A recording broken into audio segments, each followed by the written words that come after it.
脑子最快的方式就是反复拆解经典权力博弈的推演与复盘。接下来我将用30个月的时间沉浸式解析《教父》3部曲里的权力运作、家族博弈，以及每一次看不见的胜负。废话不多说，咱们直接开干。Politics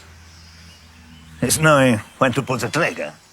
卢凯西可以说是《教父》整个系列里最强也最阴狠的敌人，他的势力单独拿出来，完全能拍成一部政治惊悚片。事实上，在意大利确实也有过以他为原型的电影出现，但你看《教父》30会发现，剧情大多放在迈克尔和家族的日常纠葛上，真正和卢凯西的战争却被处理得很仓促，明显不够深入，所以对非意大利观众来说，根本弄不清他到底是个什么样的人。而今天我就来把这个困惑一次性彻底讲清楚。My gift was to be able to persuade people to give to the Holy Church. Then Rome decides to put me in charge of the Vatican Bank. 上世纪70年代，担任梵蒂冈银行总裁的保罗·马尔钦库斯大主教其实并不懂金融，为了更专业、更系统地打理教会资产，他选择与当时在意大利金融圈混得风生水起的精英合作。其中2个人最关键，一个是收购了梵蒂冈地产公司的米歇尔·辛多纳，另一个是意大利最大民营银行行长罗贝托·卡尔维。但这2个人和之前稳健打理梵蒂冈资产的前任负责人贝尔纳迪诺·诺加拉完全不是一路人。从一开始，他们身上的问题就非常多，背景也相当复杂，远不是正常金融家那么简单。辛多纳出身西西里，很早就和大型黑手党组织建立了紧密的生意关系。纽约的甘比诺家族以及意大利本土的英泽雷洛家族都是他的长期合作对象。他负责替这些组织清洗黑钱、隐藏资金流向，让非法收入看起来像合法金融操作。在和马尔钦库斯大主教搭上线之后，辛多纳这些黑手党金融服务变得更加活跃。原因很简单，梵蒂冈银行本身几乎不需要纳税，也没有外部审计义务，法律透明度要求极低，是一个天然的灰色金融避风港。辛多纳正是利用了梵蒂冈这种隐秘又封闭的金融保护层，把黑手党的资金规模化的洗白转移。他不仅通过梵蒂冈银行操作资金，甚至还动用了那家从梵蒂冈手中接管经营权的公司，把教会名下的地产体系也一并拖进了洗钱链条之中。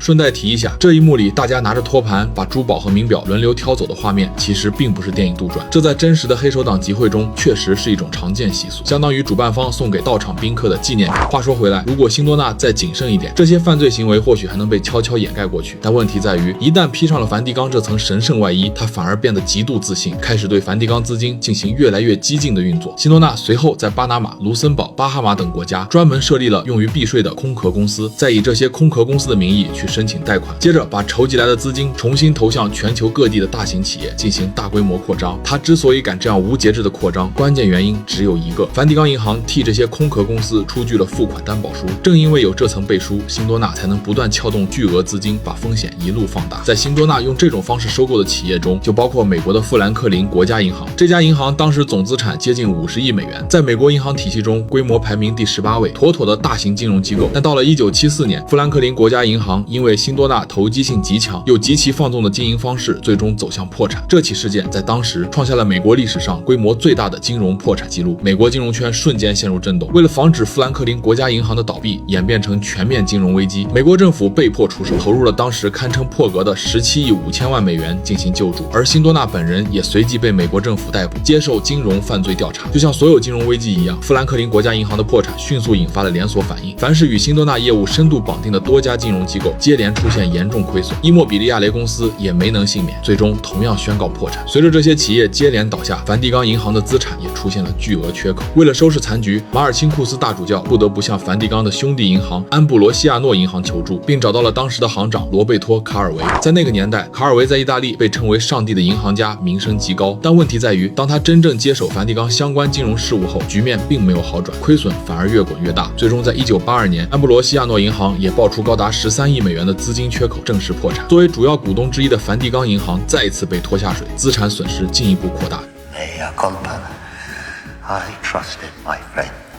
电影里担任梵蒂冈银行总裁的吉尔代大主教会向迈克尔请求帮忙填补资金缺口，原因就在这里，他希望迈克尔出手保住伊莫比利亚雷公司和安布罗西亚诺银行这些梵蒂冈相关企业不要走到破产那一步，因为一旦这些公司真的破产，意大利政府势必会介入调查金融风险，到那时梵蒂冈银行内部长期存在的腐败和违规操作也极有可能被一并揭开。只有尽快填上亏空，强行止血，才能把调查挡在门外。作为教皇身边的亲信，吉尔代很可能已经把这一层风险如实向教皇说明过。在电影设定中，如果迈克尔真的像剧情里那样向梵蒂冈银行存入6亿美元，用来填补亏损，那么隐藏在银行体系下的那些罪行，或许就会悄无声息地被掩盖过去。但现实世界里并没有迈克尔这样的白骑士。1982年，安布罗西亚诺银行还是走向了破产。就在破产前夕，行长罗贝尔托·卡尔维突然失踪，整个人像是人间蒸发了一样。大约8天后，人们在伦敦的黑衣修士桥下发现了卡尔维的尸体，他被脚朝上倒挂在桥下，脖子上系着绳索。最初官方给出的结论是自杀，但随着调查推进，这一说法很快被推翻。与此同时，早已被美国政府逮捕，正在接受金融犯罪调查的辛多纳，几年后被移交给意大利政府，在意大利监狱里接受审讯期间，他突然喝下掺有氰化物的咖啡，最终死亡。而围绕梵蒂冈的诡异死亡，并不只发生在他们身上。早在1978年，也就是安布罗西亚诺银行破产之前，教皇若望保禄一世在就任仅33天后便突然去世。官方公布的死因是心肌梗塞，但问题在于梵蒂冈并未进行公开尸检，加上前后存在诸多疑点，这位新教皇的猝死很快引发了大量阴谋论猜测。其中流传最广的一种说法是，他之所以被清除，是因为有人想借此掩盖梵蒂冈银行的巨大金融黑洞。原因也很明确，在去世前，若望保禄一世已经明确表达过要撤换深陷腐败争议的马尔钦库斯大主教，并推动对梵蒂冈银行的全面改革。This Pope has very different ideas from the last one. 他究竟是遭到暗杀，还是只是一次偶然的自然死亡，如今已经无法确认。但至少可以确定的是，当时确实存在着一股力量，拥有必须除掉新教皇的明确动机。围绕梵蒂冈银行发生的一连串离奇死亡，背后显然不只是巧合。那么策划并推动这些死亡事件的幕后势力究竟是谁？首先，最直接的嫌疑对象当然是黑手党。正如前面所说，辛多纳正是利用梵蒂冈银行的高度不透明性，为国内外黑手党提供长期的洗钱服务。一旦因为辛多纳和卡尔维制造的金融危机，梵蒂冈银行也被纳入正式调查，那些隐藏在体系内部的黑金交易极有可能被全部曝光。对黑手党来说，这是绝对不能接受的结果。但问题在于，和辛多纳、卡尔维有牵连的黑暗势力并不只有黑手党，他们背后还站着另一股力量，一个在当时甚至比黑手党还要强大的影子权力集团。It's not just a bad banking deal. These guys are butchers. What guys? Casey, he controls all of them. Ottobello, the Archbishop.